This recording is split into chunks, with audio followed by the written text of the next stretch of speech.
Lee Ka Sing. Is here? Oh, okay.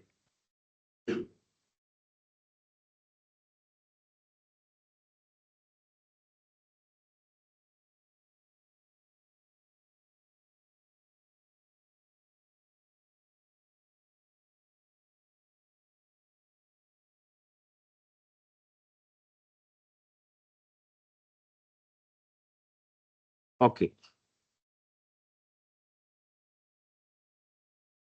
Okay, so to continue with the check on the assignment, so that is group 3. Okay, so Saiha, okay, fine. So you try to look for a group. Okay, so Diana, so I have no idea.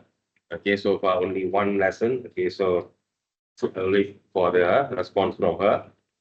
For physical science 4 and 5, okay, so no problem. All I have a group. So anyone? Is there anyone left out physical science 4 and 5? No, so as record I have, okay, so everyone already have a group. So physical science 6. So Platon and Procor, but then I think you already have a group also, isn't it? Where are you? Platon? Platon not here yet. So Procor? I saw you coming in. Okay, so you already have a group? Not yet. Okay. How about Platon? Okay. So so then you have 3 so far. We have 3. Nurali, I'm not sure. Okay, so it's not here yet. Okay, oh, Platon is here. Platon, so do you have an assignment group form? Have you? You have been accepted into a group? Yes. Yeah. Yes or no? Yes. Yes. Okay. So, Prokop, no. Okay. So, say big group. Okay. So there is. I need to ensure that before things has been released. Okay. So here settle.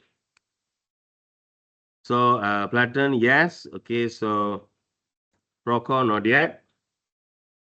Okay. So then group 7, we have the most 3 people as I have here, but I'm not sure whether in between you already have a group. Okay, so based on my record here, so Shu Ziji, Zhu, Zhu Shoji. That I think I do. I'm not seeing Zhu Shoji, yeah? Okay. No. Volkov, Volkov. Yep. Zhu Jiang. Yep. Zhu Jiang from Physical Science 7. Okay, so have you have a group? Have you already into a group? Yes, you have a group, huh? Yeah, you have a group, huh? No, you are shaking your head. I couldn't really see. So you have a group. You can just say yes or no. Yes or no? Yes. Okay. Good. So so G not here, yeah. So 1, 2, 3, 4, 5, 6. As for my record. So if just say okay, so there is no members. Okay, so then I will break this case so into 2 groups, 3, 3. Okay, so I cannot put in as 6. Okay, so 3, 3. Okay, so I will call you all, then uh, let you to decide. Okay, so I will send. So it's either okay, so during the either I will meet you all Monday, or I will send you in Teams. Okay, so to do the details of the group for me. Okay. So over the weekend, okay, so the assignment will be released. Okay, I think the same time will be your assignment for your EMG also will be released. Okay, so because now we have to ensure that we have to get a compliance approved. Okay, so from the other lecturer. Okay, so before we can further release it to the students. Okay, so any questions? Okay, so still pending. Okay, so for I will give you the exercise. Okay, so for the exercise, slide exercise, so I will give you a rough solution. Okay, so guidance. But for the questions in the tutorial, okay, so there is only answers will be provided. Okay, so then when you come for a tutorial session, okay, so then you open up for the discussion. Okay, and then uh, what's that? That's how it goes. So we are not allowed to release a case or any sort of full solution because this has been decided in the department because we want to ensure that the students engage themselves in working the problem. Okay, so but if I find there is a common questions where almost students asking, then no point I'm answering the student one by one. Okay, so if I have a question comes from the student and I find out, okay, so that is more students have a problem with that particular question, then I will give a general solution. Okay, so how we can guide, the guidance how to solve that problem. So I will share that, okay, in the teams. So then you work through. Okay, so that is to guide you. If further you have a problem, you don't understand, then okay, so you can post, you can ask, okay, you can see me. So then I will assist you. Okay. So any questions so far?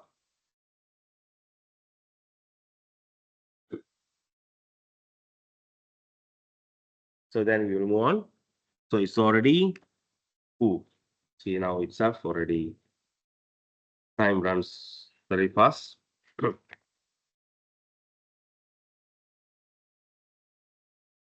So we move on to we have understood about the Huygens principle, the basic things about when a wave is actually travel.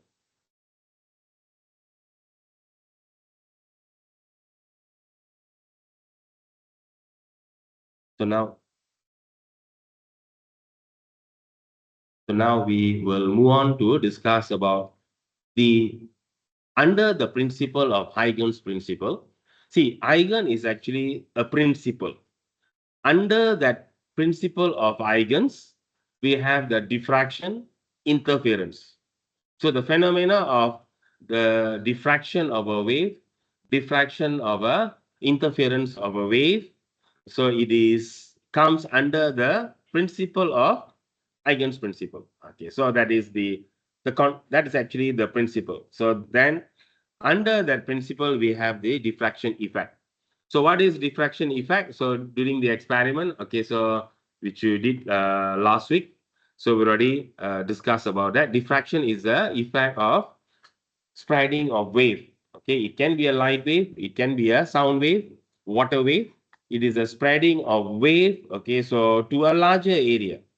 Okay, so when it passes through a gap, okay, so or it goes around an obstacle. You can also have an obstacle. See, there is a good example. There is a pillar here. Okay, so I know what's that? Prakash, okay, checking the phone. Okay, so hiding behind the pillar, but he can still hear me, correct or not? Yes, okay, because of the diffraction of wave. That didn't mean that you can check your phone. Can you please move from exactly behind the mirror to side so that I can see you? Okay, thank you. Okay, so yeah, so it can be diffracted. It can go around an obstacle. Okay, so that is also a diffraction. Or when the door is closed, so if someone standing outside, okay, so outside the door, whether outside not necessarily exactly in front of the door, it can be at the side. Okay, so when the sound travels to the door, so is that clear? Can hear. When the sound travels to the door, what will happen is it is going to be diffracted. So there is a range it will diffract, so that it will spread out. So those who are at the side also will be able to hear my voice. So that is an example of diffraction of a wave when it passes through a gap. So in this case, in the example here, you can see that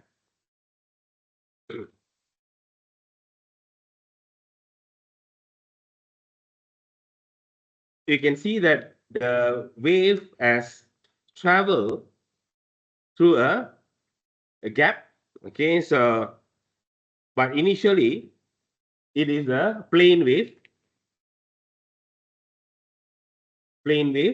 but then when it passes through the gap, which is like a tiny gap hole, it diffracts to a larger area. So it covers the more area. So from being as a plane wave, so what happened is it has been changed to a circular wave. Okay, so you have a circular pattern.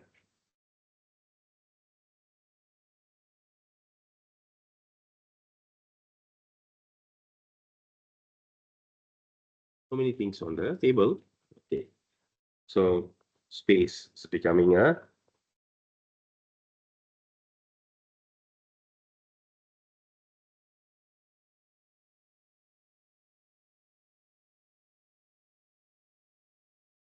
okay. So this one is much easier for me to. So here you can actually see the. Here you have the gap.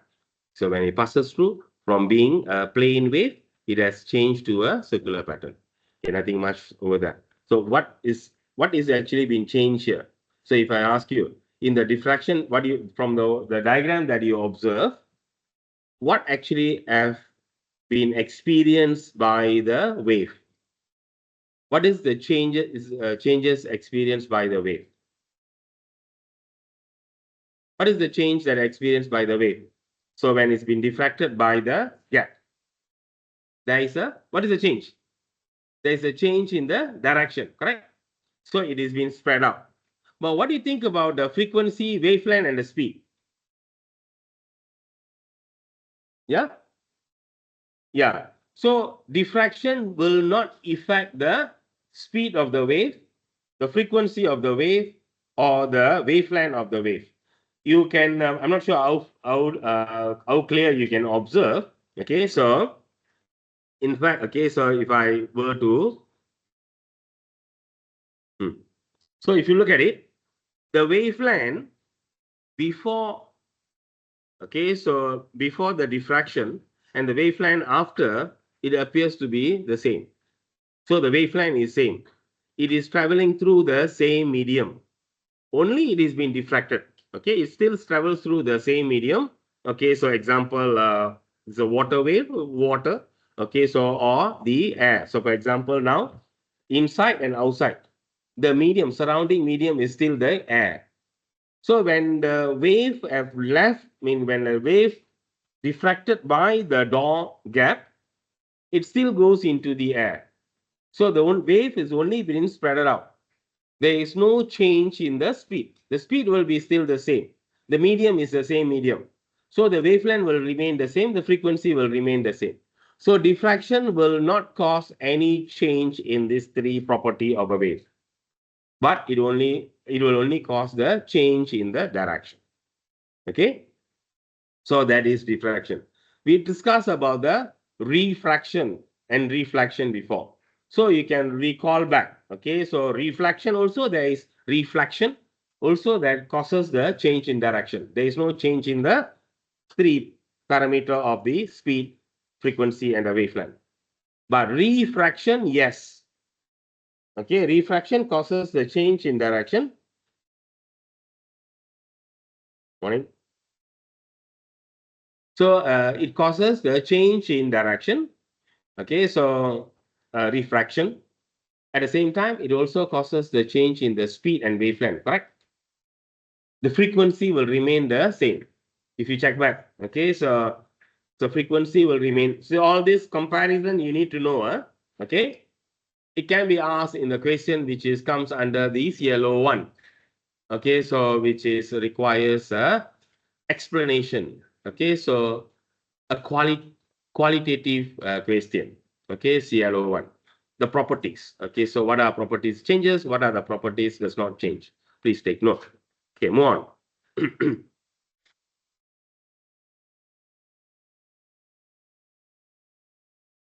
Think I have spent enough time explaining on that. So over here this is showing the diffraction, but then this is, you can see if you look into detail, it shows how the Huygens principle has been explained in diffraction. So as we know about Huygens principle is states that every point is actually a source of a wavelet. Okay, so every point will actually move. So you can see, I mean, here it is a bit yellowish in color. I'm not sure how clear, but then if you are seeing it in your notes or in your through your laptop or a tab, then you should be able to see the point. Okay, so you have the specific points, which is the source. Okay, so which is moves. Okay, and every point is moving forward, so that event the whole wave front. Okay, so to move forward. Okay, so that relates to the Huygens principle.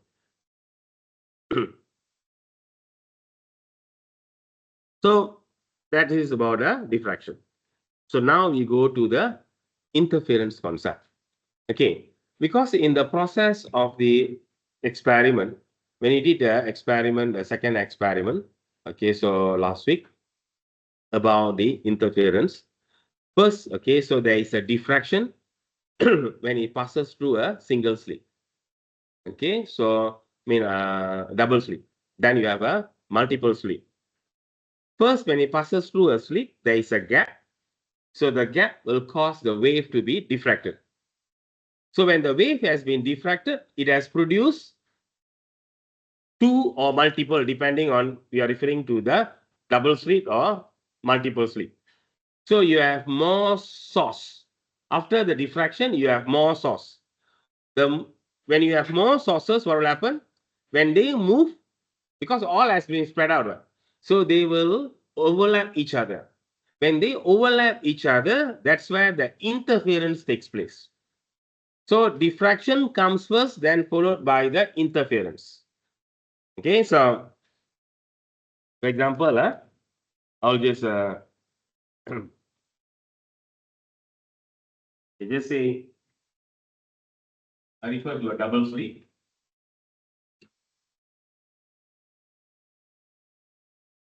Okay, so this is good. This is the double slit. Okay, when a plane wave, I use black one better. So when a plane wave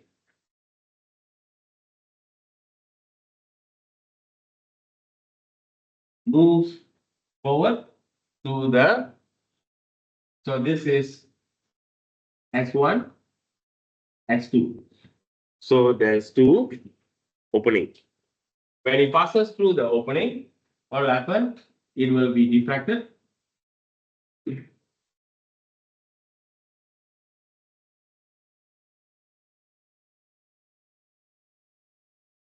So the diffraction pattern will be something like this.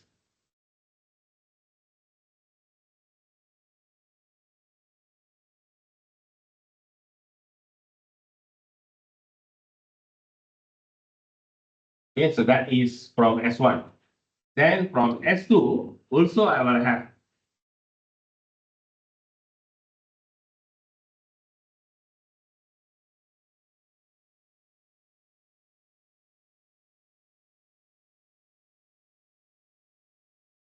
So something it goes like this. Okay. So there is a diffraction from the 1 and also 2. Because of the diffraction, they still move through the through the same medium in the same direction. Okay, forward. So you can see there is points where they overlap. Okay, so there is a points where they kind of meet. So this is where the interference takes place. Okay, so the point of interference. Later, I mean, there is also on the notes you can see, but here maybe it's not everyone can see it. Okay, so I understand. So I don't want to spend too much time on that. So that is the interference concept. First diffracted, then after that it is being experiencing overlapping each other. So before we go into further to discuss about that, what are the conditions to observe the interference effect? Okay, so interference concepts. So conditions to observe the interference. First, the source are coherent source, which means that the waves they emit maintain a constant phase difference. So the key word here, okay, so maintain a constant phase difference. Okay, so that is the condition for the interference to take place.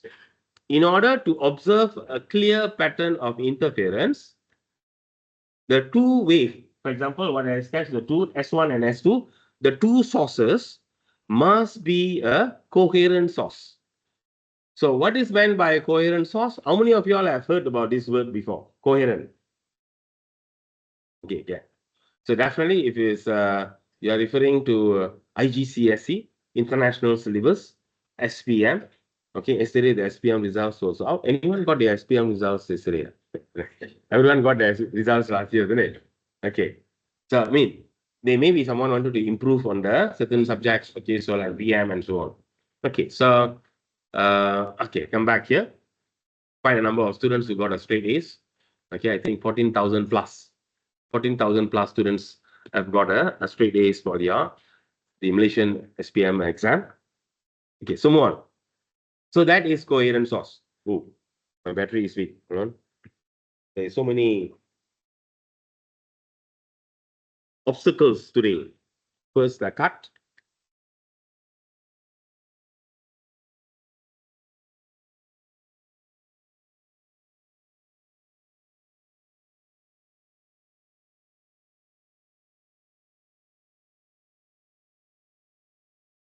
Hey, what happened? Ah, okay, now it look brighter. Okay, so that's the first condition. The wave have a identical wavelength. That's the second condition. But the second condition, not really. Okay, so because the moment you are looking at the same wave, okay, so with a constant phase difference, obviously the frequency will be the same. When the frequency is the same, the wavelength will be the same. When the wavelength is the same, the speed will be the same. Okay, so the most important that has to fall in place is constant phase difference. You cannot have an interference effect with two different waves. Okay, interference can only happen when the similar wave is moving through the medium. So the same time. So meaning the two source S1 and S2 must be, both also must be light, both water wave, or both are sound wave. Then interference effect can take place. I cannot have one is a sound wave, another one is a light wave. I'm expecting the interference to take place. Cannot. Okay, that is a very basic condition. Okay, so but the important condition for interference, okay, so it must have a constant phase difference and approximately the same frequency, and obviously then the speed and the wavelength will fall in place. What is coherent wave? So two waves sources are coherent if the waves from each sources have a constant phase difference. When you say a constant phase difference, meaning they are the rhythm between the 1 and 2, they follow the same rhythm. Okay, for example, if I move my hand left and right. Okay, so this is like up, down, up, down. So they have the same rhythm. But what is the phase difference between my two hands moving up and down? What is a phase difference? Okay, a phase difference meaning we are referring to in term of difference in the angle. Okay, so how much the phase difference in term of angle? Okay, a complete cycle is 360 degrees. For my hand to go up to come down is 360 degrees. One way to go up is 180 degrees.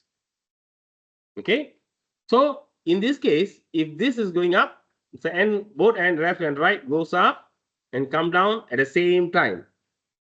That means they are in phase. They are moving together. So it is in phase. When you say in phase, sorry, I cannot carry the mic. You know, speak louder. So when it is in phase, what is the phase difference? 0. When they are in phase, the phase difference will be 0. Okay, now tell me what is the phase difference?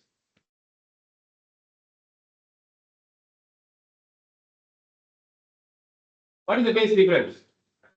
Yeah, 180 degrees. Okay, because when one reaches a maximum, the other one is a minimum. So because one way is half of the cycle. When you go and return back, it is complete cycle. I mean, example, based on this example. Okay, if you take oscillation mean, when it oscillates, okay, when it returns back to the position, is considered as one complete oscillation. But if it is only in one direction speed, that is 180 degrees. So, but if it is from the maximum, if it just goes to the equilibrium position, that's 90 degrees. Because 90 is 180. Then back 270, 360. Okay, so this is some basic things when you talk about circular motion. Okay, if you done the chapter waves and mechanics, okay, so then you have done the motion in circle. So you have also discussed about the angular displacement and so on. Okay, so that is when you refer to the phase difference. In marching, example during the school sports, okay, so any of you all may be in a uniform society, what's that? Marching, okay? So you march left, right, left, right, left, right. You must make sure that everyone in phase, correct or not? If one person's left hand goes, another person's right hand goes, okay, so that will be out of phase. Okay, so everyone has to march, okay, so synchronize in a one particular timing. So meaning it has to be in phase. In phase mean the phase difference is 0. So that is the idea. Okay. So I hope you get the point, because these are the new terms that is coming into your way. Criteria of constant phase difference. So same frequency. Okay, so the frequency F1, F2. So in order for constant phase difference, the frequency has to be same. If the frequency is not same,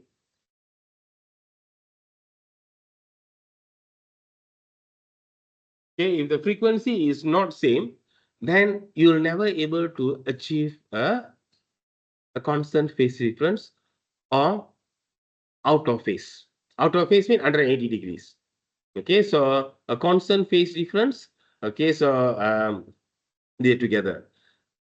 During an experiment last semester, there was an oscillation experiment, correct? Okay, so you remember there was a demonstration, but that was not a real, that was not the experiment you did, but there was a demonstration in front. We have two pendulum of a different length. Then when you oscillate, okay, so if the two pendulum of a different length, when you oscillate, they are going to have a different frequency. So you cannot, you will never see them move all the while together.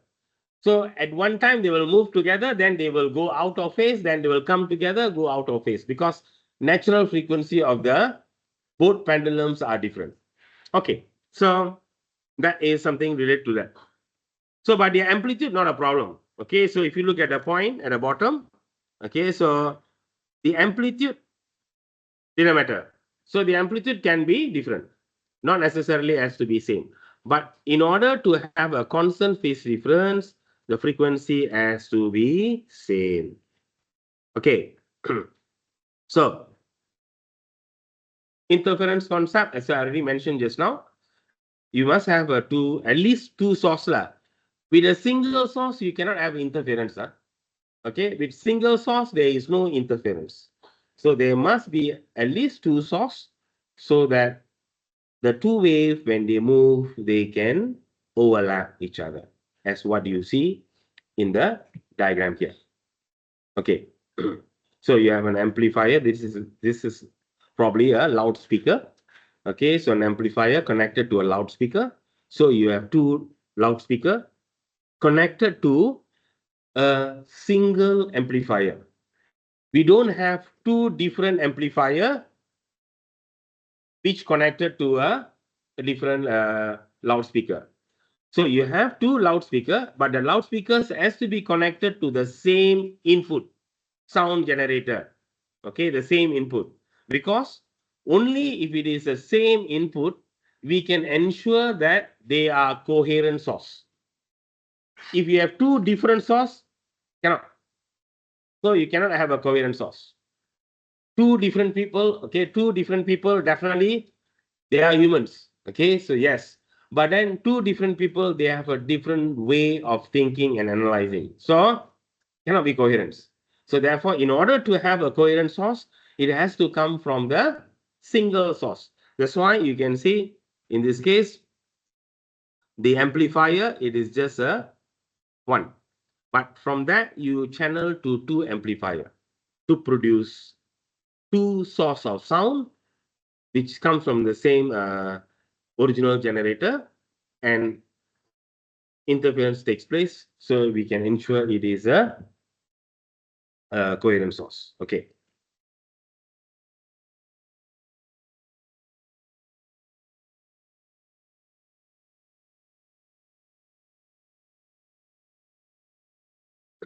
So over here, a concept of coherence, if you see, you have two light bulb. This is a situation of an incoherent. Why? Light sources randomly changes about every 10 power of 8 seconds. So I cannot follow that. So we don't really see that. See, you have so many lights here. Okay, so but then not all are basically emitting. Okay, so at the same time.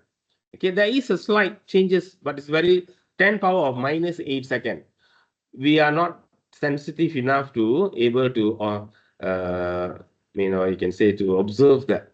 So therefore, okay, so but when you look into whether it is coherent or the incoherent source, then when you have two light sources, then they are definitely incoherent.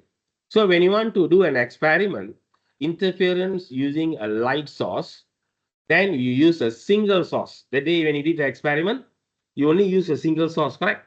But the single source has went through double slit. So when it passes through a double slit, then it produces two sources. Then yes, the diffraction, then the interference takes place. From the single source, it went through the multiple slit, 50 slit. We have 50 fringes. So these 50 fringes overlap will give you the diffraction and the interference effect. Okay, so we use the double slit or diffraction grading to to produce more sources, so we can study for the interference effects and so on. Okay, so we don't use multiple sources. Okay, because by using a multiple source, we are not able to control the source whether coherent or not. Okay, you can see the difference between a incoherent source and also the coherent source. If it is incoherent source, you can see that the region over here, this region here, you don't have a specific pattern. Okay, so it's all like Roja. Okay, so maybe international student will not understand. Okay, but Roja is actually a famous food in Malaysia. You all know Roja? Roja. No. Roja, R-O-J-A-K. You know. So it is mixed because it's actually, you have, for example, if fruit, Roja mean, they will mix all the fruits. That's it. Okay, simple as that. So here you can see it is a mix of a different wavelength, all mixed in all different directions. So this is not a coherent source, it's incoherent. But if you look at a coherent source, it's organized. Okay, so organized. Okay, so they have a specific direction, pattern. Okay, so wavelength is the same. Obviously, the frequency is same, speed is same. So as after it passed, it has been diffracted. So you will have a pattern. Okay, so which is able to give you a interval, the outcomes of a consistent interval. Okay, like at the day when you did the experiment, you have observed the fringes, center fringe, first order, second order, third order. So you have seen that patterns, okay, intervals clearly. Okay, so otherwise, if it is not coherent, you will not see the intervals distributed uniform. Okay, so it will be one is short, one is long, and so on. Okay. Any question? All these are basic stuff. So now we go into a bit more related to the graph. Okay, so interference concept. So we look at the top one. Okay, so first the top one. So the top one gives you information in phase. So this is phase difference. Remember, when you are referring to phase, then it is referring to the angle. Okay, so it can be angle in degrees or in radian. Okay, so phase, okay, degrees or radian. So for example, if you look at this particular wave, a wave A and a wave B, they are traveling through a medium in a one particular direction. Okay, so in that case, when they travel, you look at the profile, the wave thing that you see is what we call as the wave profile. It is the wave profile. So look at the wave profile. If this is a crest, here also crest. It is the same level. When it's through, here also through. Crest, crest, through, through. So meaning they basically like sailing. Okay, so in the same pattern all the way. So in this case, we call them, okay, so they are in phase. So when they are in phase, as mentioned just now, the phase difference will be 0. And phase is given in terms of angle or radian. So when I say the phase difference is equivalent to 0, okay, fine. Okay, so that is for the first one. Okay. Okay, what about the second one? It is top only. Okay, so we use example 1 and 2. So if you look at the 2, when the wave P, so now you have P and Q. When P at crest, a particular point at crest, on the same level for Q is a throw.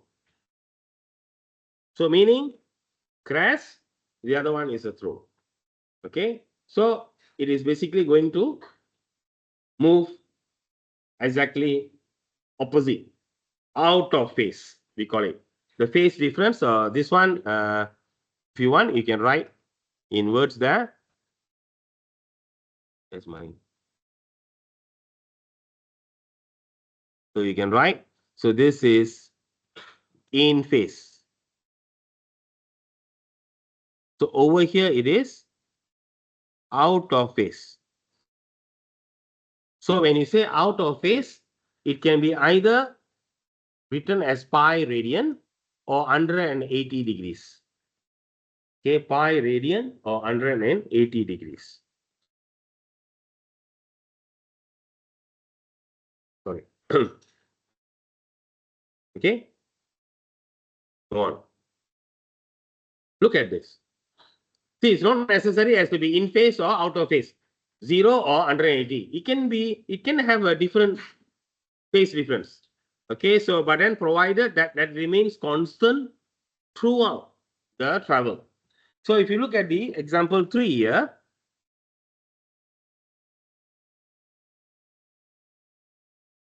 when this is at a maximum crest, this is at a throw. But then you can see when this becomes maximum, this goes to 0. Okay. And then when when this goes to equilibrium 0, then this comes on the maximum. So what is the difference taking place? Either I can refer to here, or maybe it's easier because the lines are being shown here. See, when wave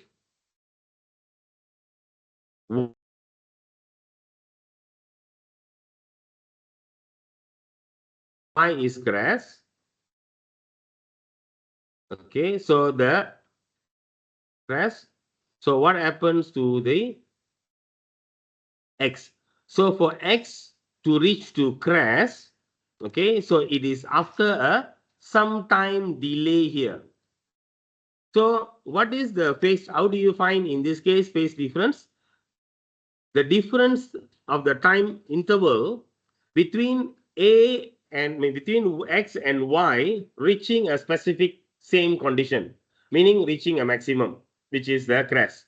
So when you compare between x and y, okay, so see when x for y, I know it reaches the crest here, but x only reaches the crest here.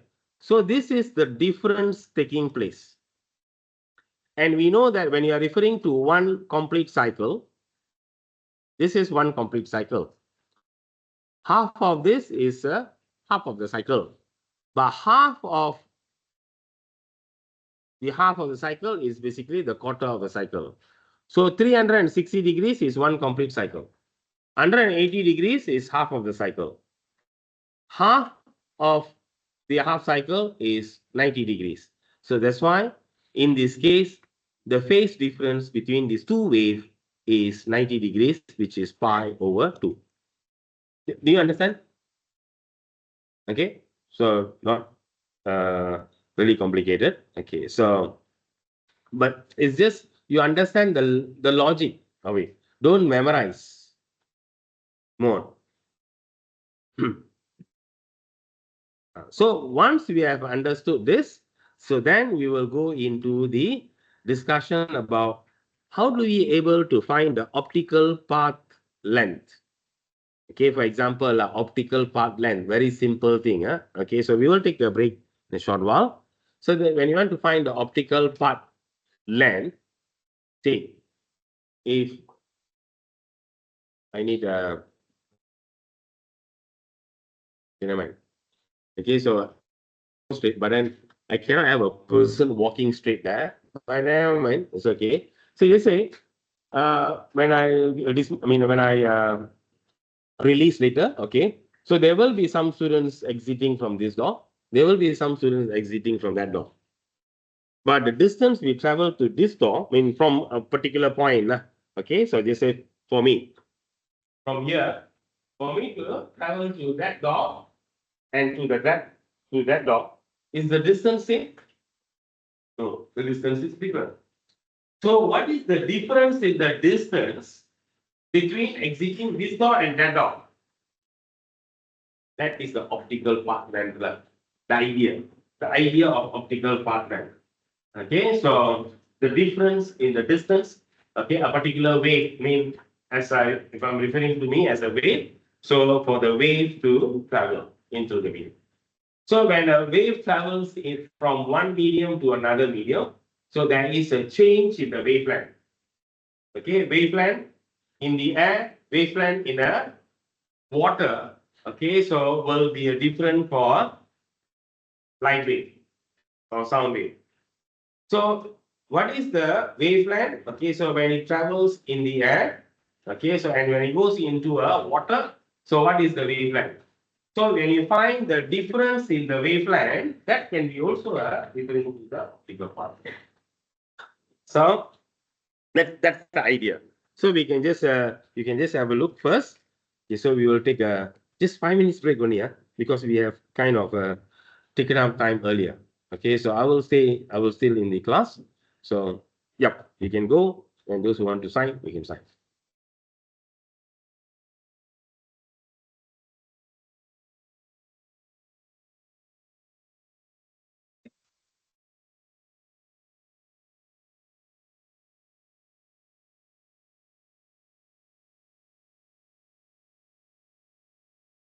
Correct.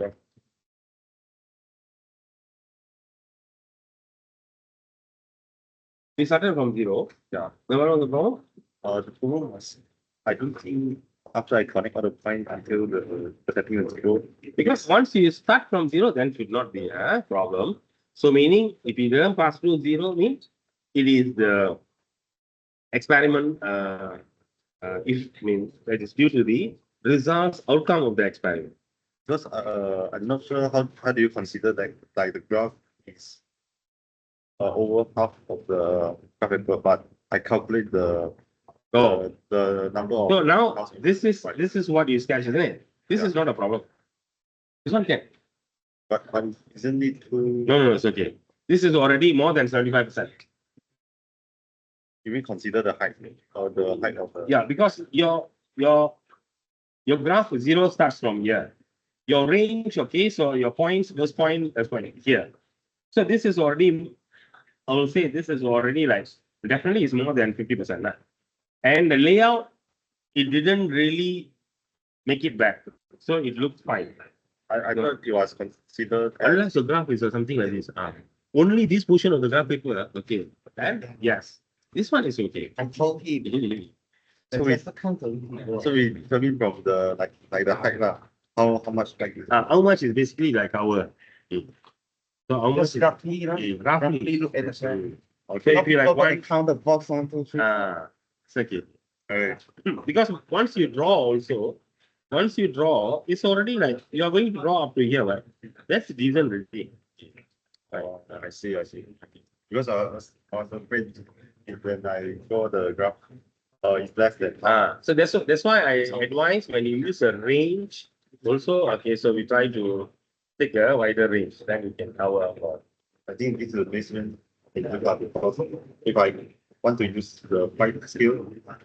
5 cannot. You Yeah, cannot 5 finish. cannot. It will be then. Yeah. It's not 5. It's the same. Okay.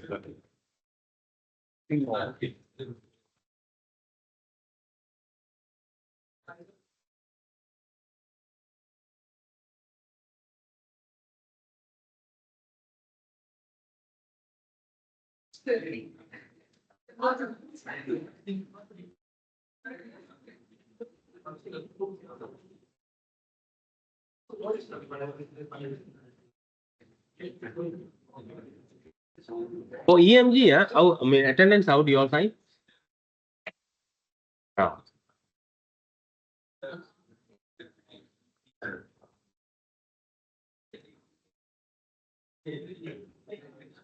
Nice, man.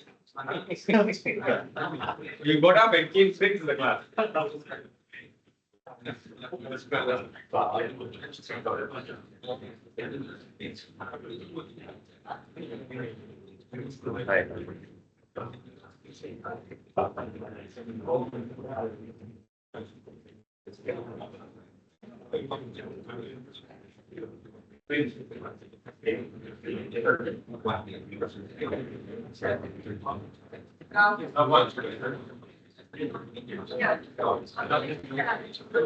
Nowadays, so large group to key in attendance and also updating also it takes up time.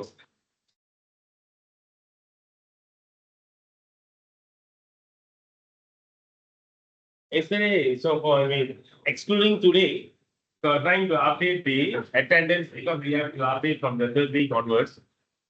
Updating attendance and some feedbacks into the PMR system. Already took more than 1 hour.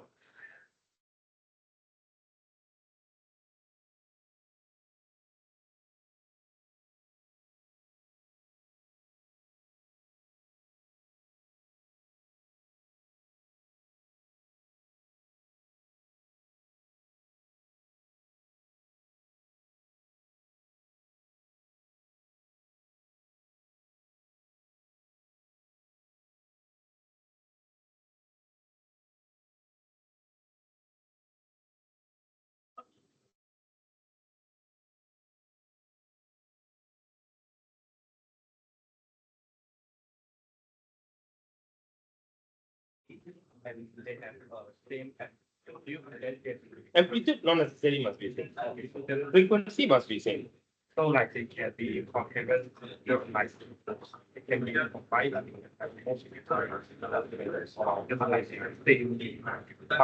They not combined. They will have a same like rhythm. See, like when just like marching lah. So like between the left leg and the right leg, they have a same rhythm. Also like When so everyone have a same rhythm. so like everyone is move together. Yes, but not necessarily it has to be like left leg. Okay, so left leg, left leg. So we also left leg and right leg. Because if left leg, right leg, if one person, okay, right leg, the other person left leg, continuously they have the same difference. And then that is coherence. They have the same difference all the way. If you just say that, this one no. So it is like irregular. This is incoherent. Okay.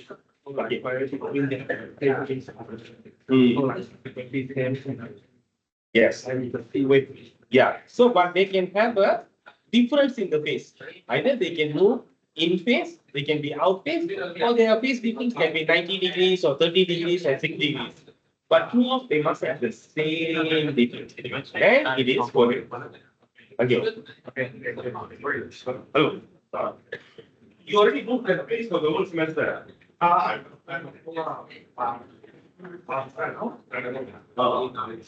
So only for TMP or the TMP.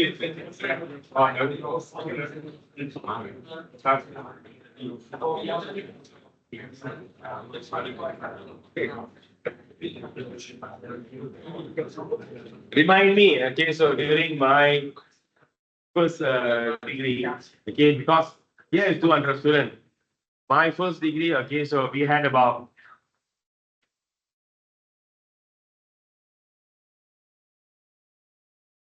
I think it's close to about 1,000 plus students.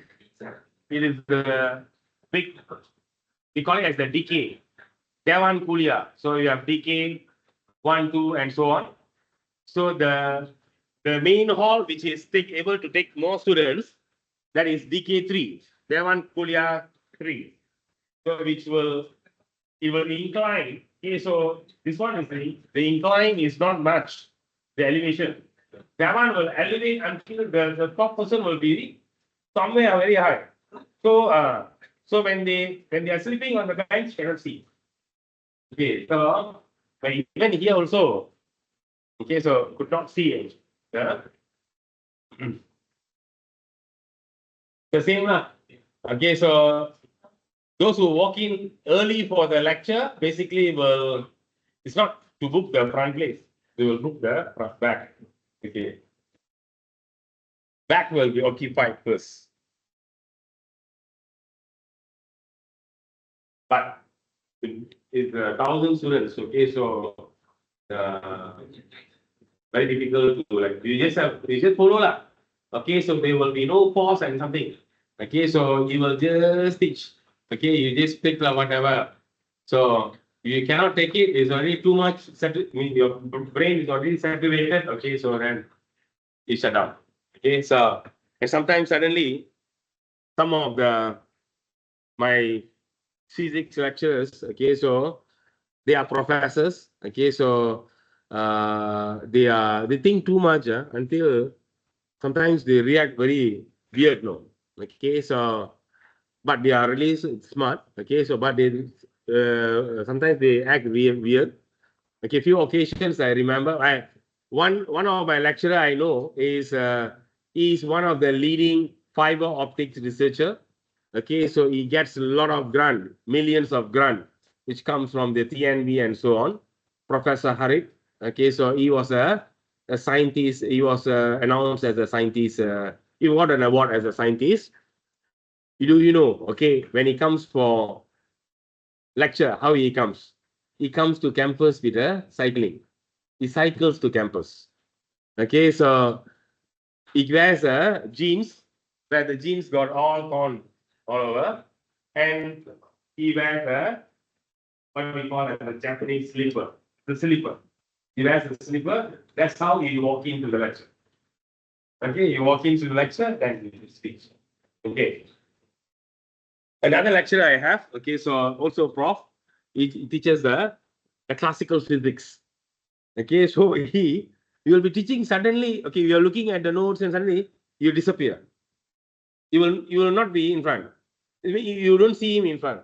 You will be hiding behind the washroom. Then you will get up. Then you'll say, "Hey, I'm here."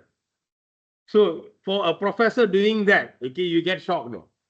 Okay, and I say like a lot of okay, so and my my supervisor for my masters in plasma technology, he is a professor.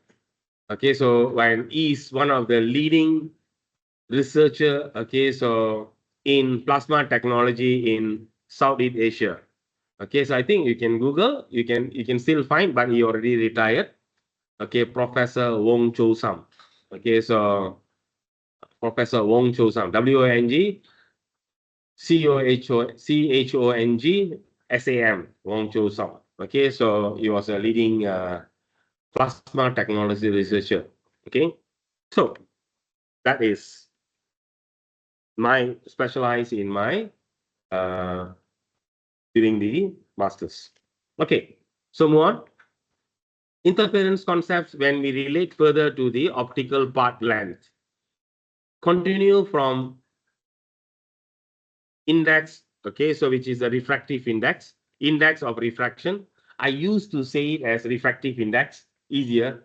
So index of refraction, okay, so I don't get the momentum. So refractive index. So refractive index we have discussed, okay, so earlier when you talk about refraction of a wave, when it travels from one medium to another medium, okay. So a light, am I 5 minutes already passed, isn't it? Okay, so I can, okay, so the light wave travels a physical distance L in a medium of a refractive index N. Okay, so this is we are referring to a light. So when it travels through a particular medium, so you can look at the example, a picture down there. So this is in a specific medium. It travels a distance of L. And then we know, based on the sketch here, I have like from here to here, it is, this is considered as one wavelength. So I can have one, I have two, I have three. So, so here, 3, 4, 5, 6, and like 7, for example. So I can see over the stretch of a distance of L, how many wavelengths are there? So there is 7 wavelengths. Okay, so that is the optical path length, we call it. Okay, so in term, when you are referring to in term of the wavelength, so n times the lambda is equivalent to the L, or L equals to n times the lambda. Okay, n is referring to the the refractive index of the medium. So the same light wave travels a distance of L. Okay, this is capital L in the air. Okay, so or air or vacuum. Okay, we assume the refractive index is equivalent to 1. So therefore, you have a length of L, and obviously the wavelength. Okay, so we take it as a lambda. So now you can see for the refractive index of N, the wavelength is lambda prime, and the optical path length is equivalent to L. Okay. So here, this is when it travels through the air or vacuum. So these all are of the optical path length. Now, okay. When you want to do a comparison, so when you take between the medium N and also the air, Okay, so we know that in the medium and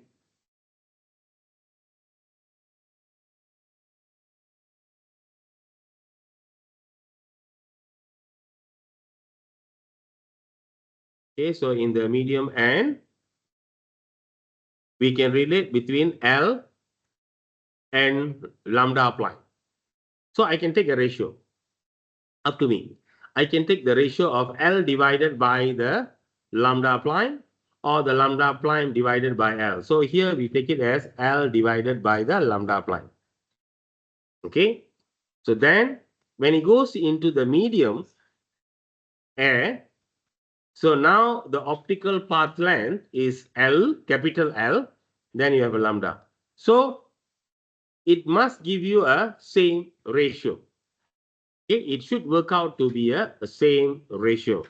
So therefore, when we equate that, okay, and when you rearrange this by bringing your lambda up, so then your lambda in the air divided by the lambda in the particular medium, that will give you the refractive index of the denser medium. Okay, so therefore, the optical path length in the air is basically equivalent to the refractive index of the medium multiplied by the length, optical path length in that medium.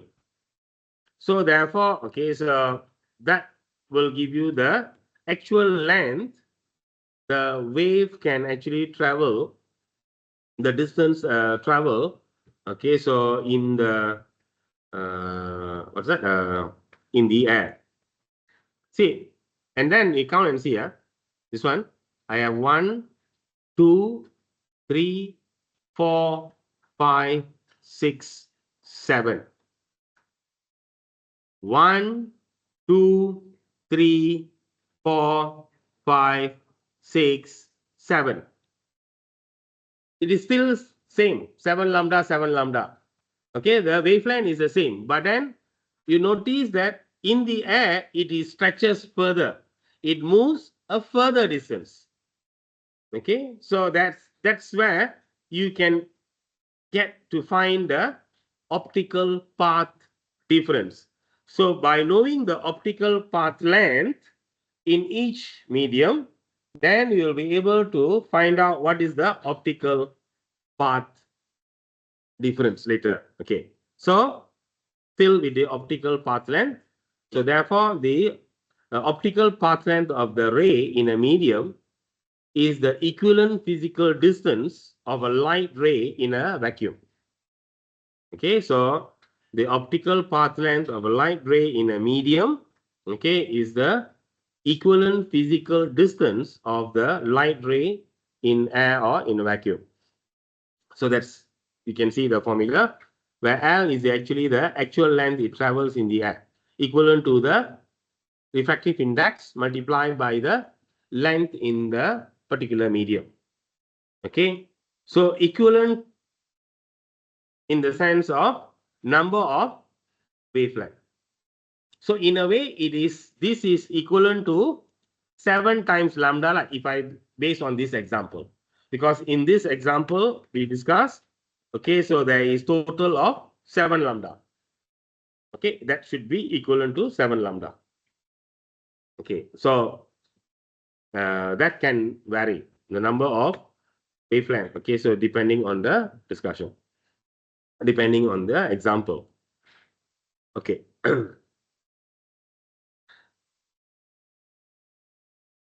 Now we go to the change of OPL, optical path length. So the change in the optical path length. So to change in the optical path length is basically you're finding the difference it travels in the air compared to in the medium. So the difference in the air, okay, so I mean that will be actually the capital L minus the small l. If you look at the example just now, is a capital L minus small l. But we know the capital L is actually equivalent to the refractive index multiplied by the the optical path length in the medium, which is the small l. So bring that into the expression. I can just take, instead of capital L, I will take the NL minus the L. Okay, so that can be actually proved. Okay, so if you just say further, when you look into a, oops, wanted to magnify. Okay. So now, if you see this over here, so you find, if you want to find the difference, okay, so for the light source, okay, so in the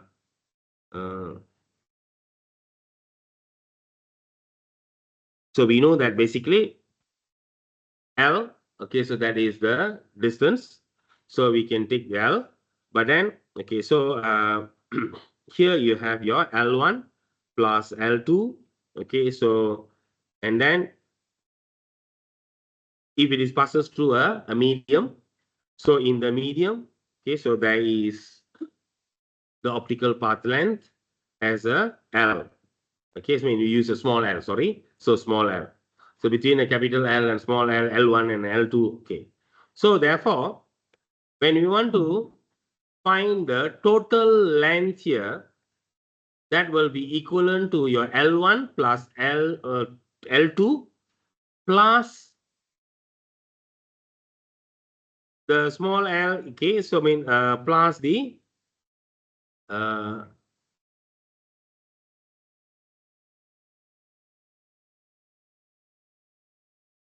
refractive index, okay, so multiply by the L, okay, so the whole thing, then when you minus the total length, okay, optical path length as taken as the L, so that will actually prove to this. But then you are not required to know how to prove this. So what you need to know is the final outcome. If you want to find the optical path length, okay, so you will just take the L, capital L, you minus the small l. Okay, so don't worry about deriving on this. Okay, so just take it as a simple. So you have the total length of capital L in the air. Okay, so therefore, that is equivalent to the refractive index multiplied by the optical length, I mean path length in the medium. So NL, you minus the length, optical path length in a medium of a refractive index of n. Okay, so this is in the air. So you minus in the medium, and I think it's much more easier when you use the earlier slide, okay, to understand that. So this makes a bit of complicated when you are trying to derive. So main important thing is just ensure, okay, just this will do. Okay, so you are not going to prove that expression. Okay.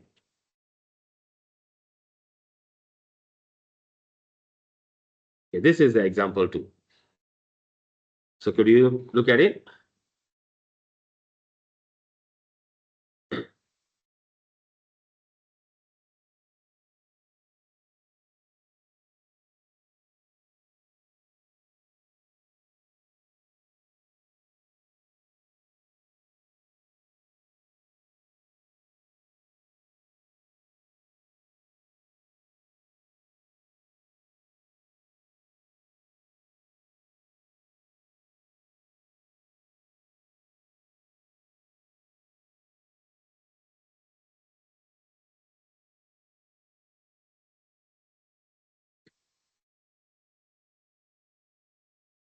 So you have the light wave of wavelength 600 nanometer from vacuum travels a distance of 35 micrometer in a thin slice of a glass of refractive index 1.50.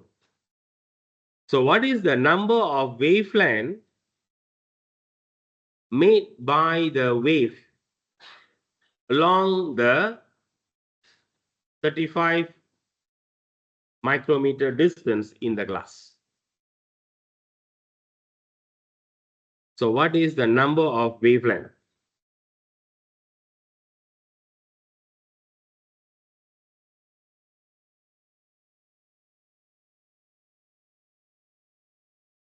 So before you can find the number of wavelength, you need to find the optical path length. The refractive index is 1.5 and the vacuum, it travels a distance of 35 micrometer.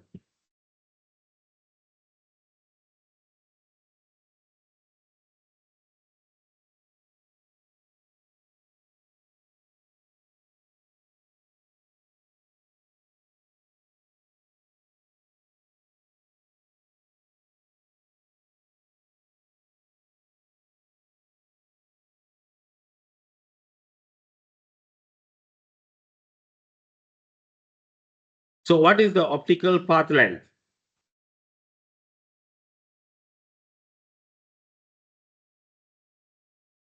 So the light waves or wavelength 600 nanometer. So that 600 nanometer, that one keep first. The wavelength will not come into the calculation yet. So in a vacuum, from vacuum, it travels a distance of 35 micrometer. Okay, so in a thin glass slice of glass of refractive index 1.5.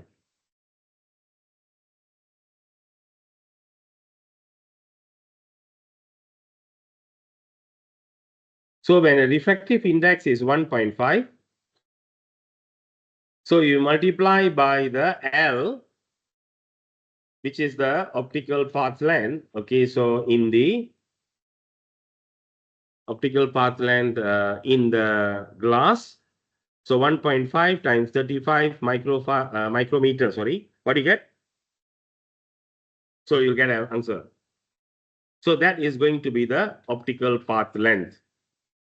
Okay, so how many 600 nanometer can fit inside? Okay, so that is the answer lah. Okay, so if I were to, I will just write it here so everyone can see. So I can just also work it out here for the part A.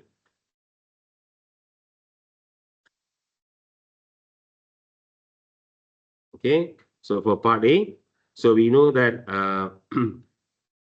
the OPL, the optical path length, the formula NL, okay, so NL, sorry.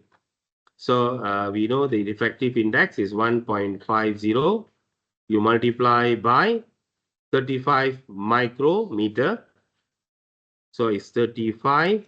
Okay, so 0.0 times 10 power of -6 meter. Okay, so therefore 1.5 times 35 micrometer, what do you get? What do you get? 1.5 times 35?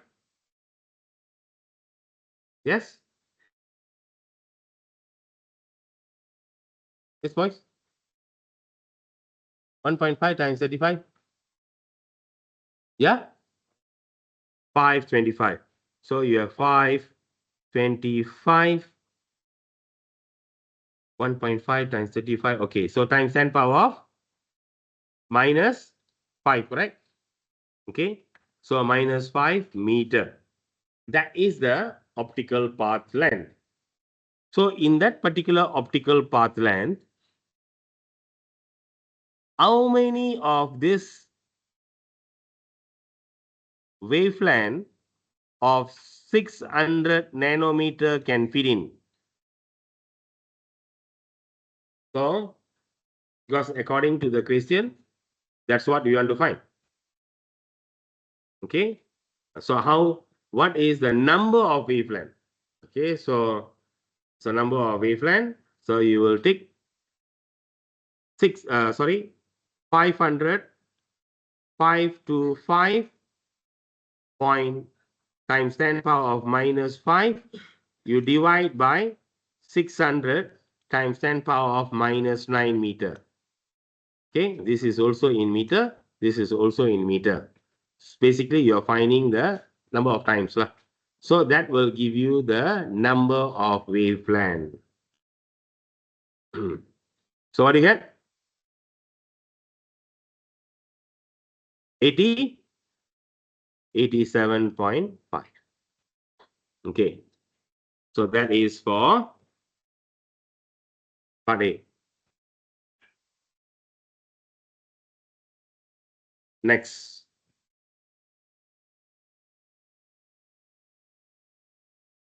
A thin slice of glass of thickness 0.24 millimeter and a refractive index 1.5 is placed across a light ray traveling in the air.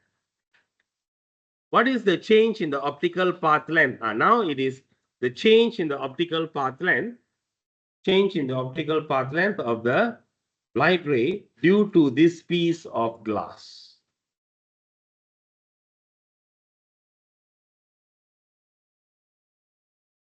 So you have to find the optical path length. So NL minus the L. So you have 1.5, you multiply by 0.24 times 10 power of minus 3. Then you minus 0.24 times 10 power minus 3. So that's all. It gives you the difference. The thin slice of glass of thickness. The glass has thickness 0.24. Okay.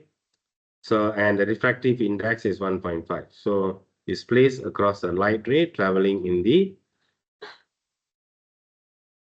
air. So, what is the change in the optical path length of the light ray due to the, so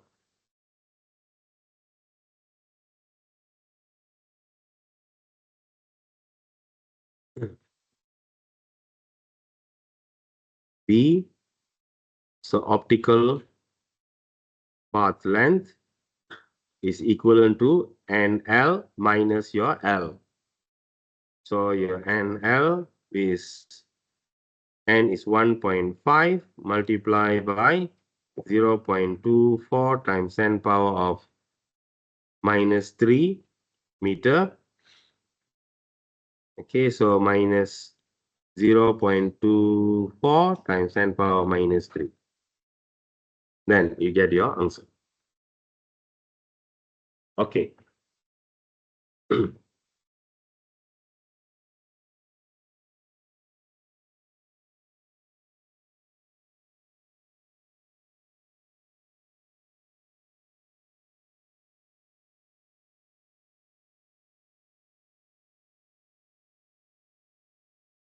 So then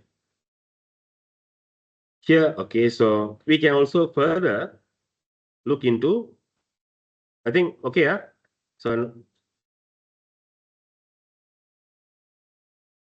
okay, so go on, just to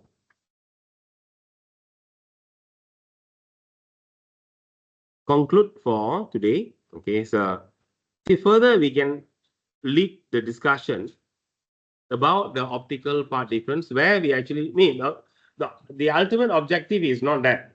It's not just to find the optical path difference. So the ultimate objective is from the optical path length. So then you find the optical path, the difference in the length travel. So now we go into the optical path difference. The path difference between two sources. Okay, so traveling to a particular point.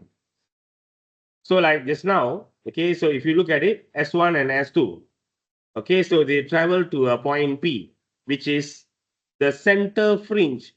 Okay, recall back from the second experiment. So the center fringe is a zero order. So the length of the wave traveling to the center is basically is the same. So therefore, they have a path difference is basically is equivalent to the 0. That's the optical path difference. Okay. So further, when you are referring to the higher order. See, during the experiment, you have first order, second order, up to fifth order. Remember? You had a outcome up to the fifth order, correct? So meaning, see, the first order, you meet at the center. Second, like, so definitely you will notice that the distance traveled by a wave from one particular source compared to the other is not the same. So from one source, it probably moves a longer distance than the other. So that will actually cause some difference in the distance travel. Okay, if you look at this. So if you look at this one, you can see the distance traveled by the wave from S1, the source S1 to Q is longer compared to the source S2 traveling to Q. Because of this difference is what causes the effect of bright fringe and the dark fringe, which we understand as constructive interference and destructive interference. Okay, whether they are in phase or out phase. When they are in phase mean maximum meet with the maximum, minimum meet with the minimum. Okay, see, even minimum meet the minimum, I mean like negative. If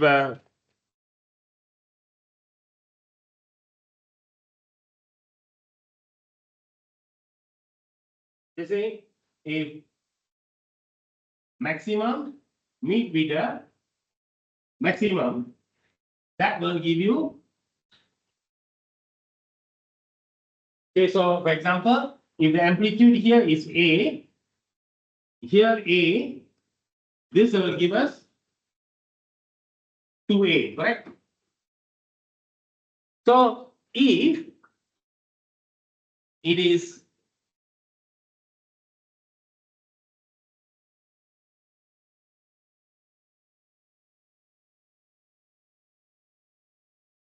so you have negative A plus with a negative A, you will get a negative 2A.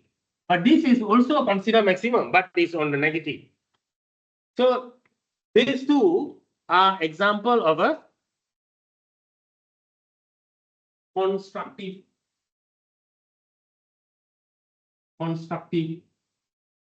interference. Okay, so there is two possibilities of being a maximum outcome. A bright, when you watch when you see the outcome of the fringe, so you see a bright fringe. So that can be either due to the crest meet with the crest or throw meet with the throw. Both will give you a maximum outcome. Only possibility for you to get a minimum outcome 0 is when one is positive and the other one is negative. So I can have negative A plus a negative, positive A plus a negative A, that will give me 0. This is the only example for destructive interference to take place. So this is what basically here in the next part that you are going to look into. And this is the most important part of this chapter.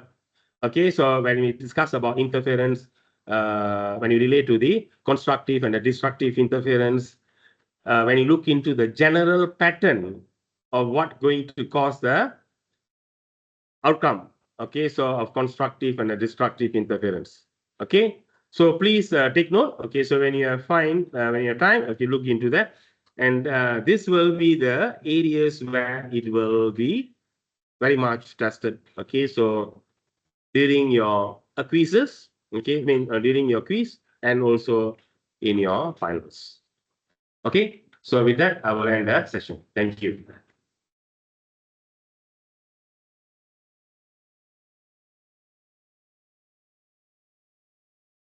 Hello?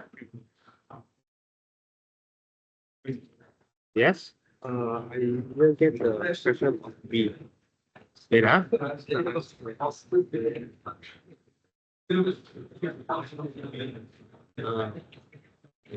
Stop.